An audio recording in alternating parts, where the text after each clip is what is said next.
O Lar Adventista, capítulo 22. Como construir e mobiliar a casa.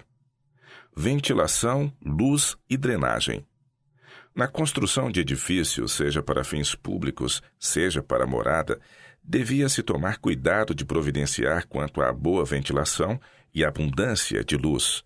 As igrejas e salas de aula são muitas vezes deficientes a esse respeito. A negligência da ventilação apropriada é responsável por muito desinteresse e sonolência que destrói o efeito de muitos sermões e torna fatigante e ineficaz o trabalho do professor. Tanto quanto possível, os prédios destinados a servir de morada devem ser situados em terreno alto e enxuto. Isto garantirá um sítio seco. Este assunto é com demasiada frequência considerado muito levemente. Constante má saúde, moléstias sérias e muitas mortes são resultado da umidade e da malária de sítios baixos e com deficiente escoamento. Na construção de casas é de especial importância assegurar perfeita ventilação e abundância de sol. Haja uma corrente de ar e quantidade de luz em cada aposento da casa.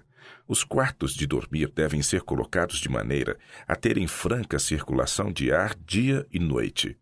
Nenhum aposento é apropriado para servir de dormitório, a menos que possa ser completamente aberto todos os dias ao ar e ao sol.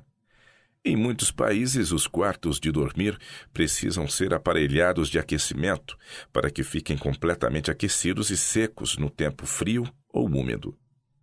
Os quartos dos hóspedes devem merecer cuidados iguais aos que se destinam a uso constante.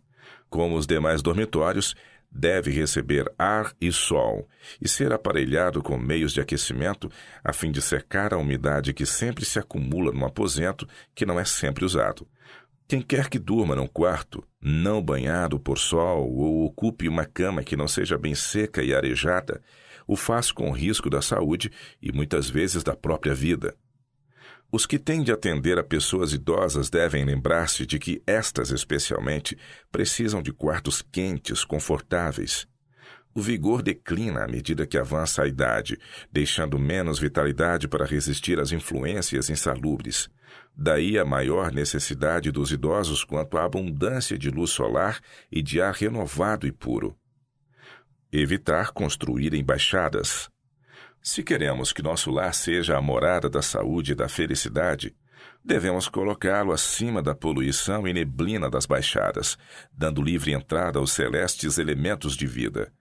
Dispensai as pesadas cortinas, abri as janelas e persianas, não permitais que trepadeiras, por mais belas que sejam, vos ensombrem as janelas, nem que nenhuma árvore fique tão próxima da casa que impeça a luz do sol de nela penetrar. Talvez essa luz desbote as cortinas e os tapetes e manche as molduras dos quadros. Dará, porém, saudável vivacidade aos rostos das crianças. Um quintal ao redor da casa. Um quintal embelezado com árvores e alguns arbustos, a conveniente distância da casa, tem uma influência salutar sobre a família, e, se bem cuidado, se mostrará benéfico à saúde. Mas árvores de sombra e arbustos cerrados e densos ao redor da casa a tornam insalubre, pois impedem a livre circulação do ar e os raios do sol. Em consequência, a umidade toma conta da casa, especialmente nas estações chuvosas. Efeito da beleza natural sobre a casa. Deus ama o belo. Revestiu a terra e o céu de beleza, e com alegria paternal contempla o deleite de seus filhos nas coisas que criou. Ele deseja que circundemos nossas habitações com a beleza das coisas naturais. Quase todos os moradores do campo, se bem que pobres, poderiam ter ao redor de suas moradas um pedaço de gramado, algumas árvores de sombra, arbustos floridos ou flores fragrantes. E muito mais que os adornos artificiais, contribuirão para a felicidade do lar. Trarão para a vida doméstica influência amenizante, aperfeiçoadora, robustecendo o amor da natureza e atraindo mais os membros da família uns para os outros e para Deus. Seja simples o mobiliário do lar.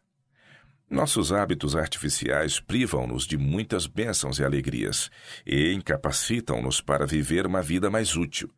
Mobílias trabalhadas e custosas representam não somente um desperdício de dinheiro, mas daquilo que é 1000 vezes mais precioso. Elas trazem para a família pesado fardo de cuidados, labores e perplexidades. Mobiliai vossa casa com móveis simples, com coisas que se possam manusear livremente, limpar com facilidade e substituir sem grande dispêndio. Com bom gosto podeis tornar um lar simples, atrativo e aprazível, se aí residem o amor e o contentamento. A felicidade não se encontra em exibição vazia. Quanto mais simples a ordem de uma casa bem organizada, mais feliz será o lar. Evitar o espírito de rivalidade. A vida é um desapontamento e um enfado para muitas pessoas, em virtude do desnecessário trabalho com que se sobrecarregam para atender às exigências da moda. Estão com a mente continuamente aflita pela ansiedade quanto a suprir as carências que brotam do orgulho e da moda. As despesas, os cuidados e o trabalho prodigalizados naquilo que, se não é positivamente prejudicial, é desnecessário, poderiam ser empregados no progresso da causa de Deus se aplicados em algo mais valioso. O povo anseia pelo que se chama luxo da vida e sacrifica saúde, força e meios para obtê-los. Um lamentável espírito de rivalidade se manifesta entre as pessoas da mesma classe quanto a quem fará maior exibição em matéria de vestuário e de arranjos da casa. A doce palavra lar está pervertida a ponto de significar alguma coisa com 4 paredes, cheia de adornos e mobiliário elegante, enquanto os moradores estão em contínua tensão para fazer face aos reclamos da moda nos diferentes setores da vida. Muitos são infelizes na vida do lar porque estão procurando a duras penas manter as aparências. Gastam grandes somas de trabalho ininterruptamente para que possam fazer uma ostentação e arrancar aplausos de seus amigos que, na realidade, nem se preocupam com eles em sua prosperidade. Artigo após artigo é considerado indispensável aos arranjos da casa, até que se fazem tantos ajustes que, conquanto agradem aos olhos e lisonjeiem o orgulho e a ambição, nada acrescentam ao conforto da família. E, no entanto, isso atingiu as forças e a paciência e consumiu o valioso tempo que devia ter sido dado ao serviço do Senhor. A preciosa graça de Deus é posta em segundo lugar em relação a questões sem importância real, e muitos, ao mesmo tempo que coletando material para desfrutar prazer, perdem a capacidade para serem felizes. Verificam que o que possuem não lhes dá a satisfação que haviam esperado derivar-se daí. Este interminável rodízio de trabalho, esta incessante ansiedade em embelezar o lar para que visitas e estranhos o admirem, não pagam jamais o tempo e os meios expendidos. É colocar no pescoço um jugo difícil de ser levado. Contraste entre 2 famílias. Há em algumas famílias demasiado rigor na arrumação. Ordem e asseio são essenciais ao conforto, mas estas virtudes não devem ser levadas a tal extremo que torne a vida um período de incessante enfado e o lar miserável para os que nele residem. Nas residências de alguns a quem muito estimamos, há rígida precisão no arranjo do mobiliário e acessórios, que torna o lar tão desagradável como seria a falta de ordem. A penosa arrumação que envolve toda a casa torna impossível encontrar aí o repouso que se espera num verdadeiro lar. Não é agradável, quando em breve visita queridos amigos, ver o meticuloso cuidado e constante solicitação da vassoura e do espanador, e tempo que havíeis imaginado passar com eles em agradável conversa ser gasto na busca de um grão de pó ou uma teia de aranha ocultos. Embora isto possa ser feito com o devido respeito à vossa presença na casa, sentes, contudo, uma penosa impressão de que vossa companhia é de menos importância para vossos amigos do que suas ideias de excessivo asseio. Em contraste direto com tais lares está um que visitamos no último verão. Ali, as poucas horas de nossa estada não foram gastas em trabalho inútil ou em fazer o que poderia ser feito em qualquer outra ocasião, mas foram ocupadas de maneira agradável e proveitosa, repousante a um tempo para a mente e para o corpo. A casa era um modelo de conforto, embora não mobiliada com extravagância. Os quartos eram todos bem iluminados e ventilados, o que é de valor mais real do que os mais custosos ornamentos. A sala de estar não era mobiliada com essa precisão tão enfadonha para os olhos, mas com uma variedade agradável de artigos de mobiliário. A maioria das cadeiras eram de balanço ou espreguiçadeiras, não todas do mesmo modelo, mas ajustadas ao conforto dos diferentes membros da família.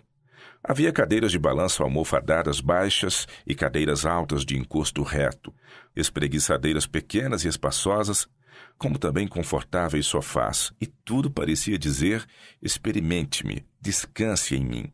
Havia mesas sortidas com livros e periódicos. Tudo estava arrumado e atrativo, mas sem esse arranjo meticuloso que parece advertir o espectador que não deve tocar em nada para que não suceda pô-lo fora do lugar. Os donos deste agradável lar estavam em situação de poder mobiliar e embelezar sua residência a alto custo, mas sabiamente haviam escolhido conforto antes que ostentação. Nada havia na casa considerado demasiado bom para ser usado, e as cortinas venezianas não estavam fechadas para impedir que os tapetes e a mobília perdessem a cor. A luz dada por Deus e o ar tinham livre ingresso juntamente com a fragrância das flores do jardim.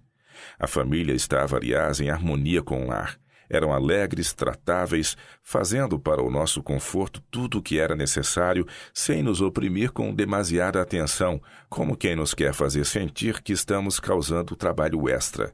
Sentimos que estávamos num lugar de repouso. Este era um lugar no verdadeiro sentido da palavra.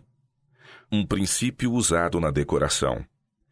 A rígida precisão que temos mencionado como sendo um desagradável aspecto de muitos lares não está de acordo com o grande plano da natureza. Deus não fez que as flores do campo crescessem em canteiros regulares com bordos determinados, mas espalhou-as como gemas sobre a pradaria verde, e elas embelezam a terra com sua variedade de forma e de cor. As árvores da floresta não estão em linhas regulares.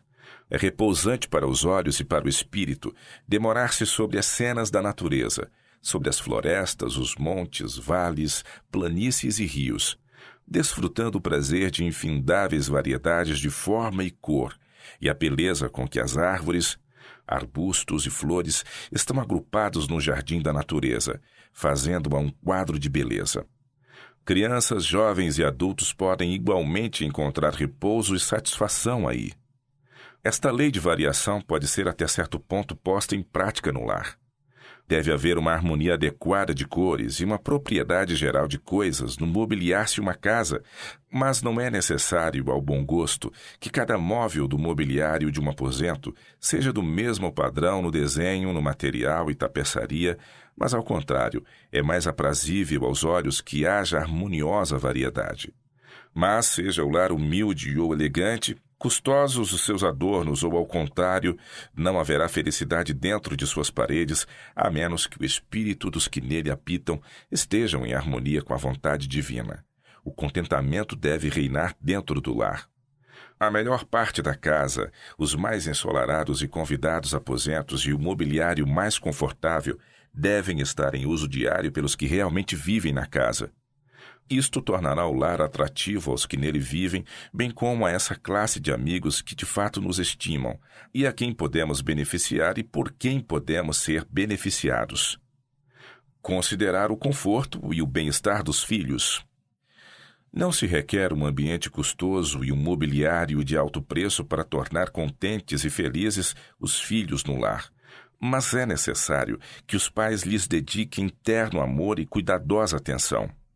4 paredes e caro mobiliário, tapetes de veludo, elegantes espelhos e finos quadros não fazem um lar se a simpatia e o amor estão ausentes. A sagrada palavra não pertence às mansões deslumbrantes, onde as alegrias da vida doméstica são desconhecidas. Com efeito, o conforto e o bem-estar dos filhos são a última coisa considerada em semelhante lar. Eles são negligenciados pela mãe, cujo tempo é todo devotado para manter a aparência e atender às exigências da sociedade moderna. Sua mente é deseducada, adquirem maus hábitos e tornam-se desassossegados e insatisfeitos. Não encontrando prazer em seu lar, mas apenas desagradáveis restrições, fogem do seio da família, tão logo quanto possível. Atiram-se ao grande mundo com pouca relutância, não contidos pela influência do lar e o terno conselho da família. Não lhes digais o que tenho ouvido muitas mães dizer: não há lugar para você aqui na sala de visitas. Não se sente nesse sofá que está coberto com cetim de damasco. Não quero que se sente neste sofá. E quando vão para outro aposento, não quero que faça barulho aqui. Se dirigem para a cozinha, diz-lhes a cozinheira: não me venha incomodar. Saia daqui com esse barulho, não me atrapalhe. Onde vão eles receber a educação? Na rua.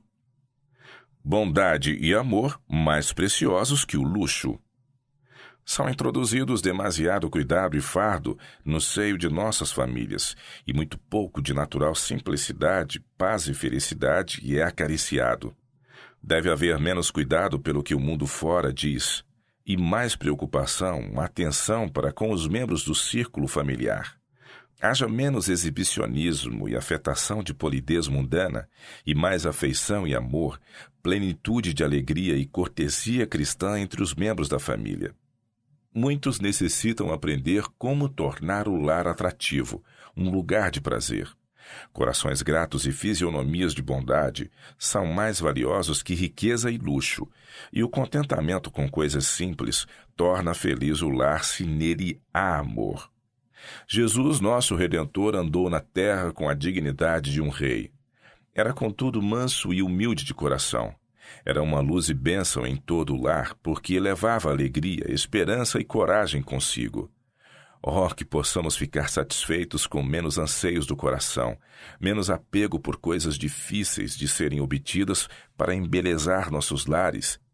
Enquanto o que Deus avalia acima de joias, um espírito manso e quieto não é acariciado. A graça da simplicidade, mansidão e verdadeira afeição faria um paraíso do mais humilde lar. É melhor suportar alegremente cada inconveniência do que perder a paz e o contentamento.